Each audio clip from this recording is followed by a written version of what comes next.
Corona কি আবার ফিরে এসেছে ২০২৫ সালে? নতুন করে কেন ছড়াচ্ছে আতঙ্ক? এটা কি প্রাকৃতিক নাকি পরিকল্পিত?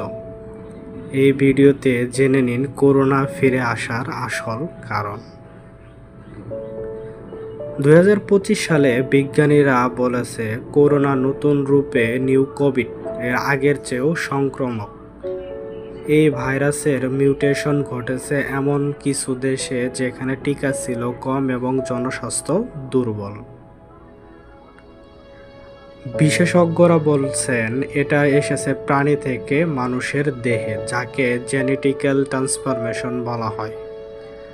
আর এর পেছনে দায়ী প্রকৃতির উপর অতিরিক্ত হস্তক্ষেপ, বন ধ্বংস আর জলবায়ুর পরিবর্তন।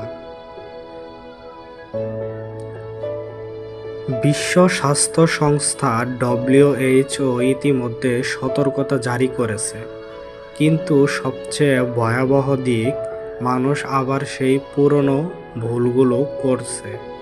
মাস্ক পরতে ভুলে গেছে, স্বাস্থ্যবিধি মানছে না।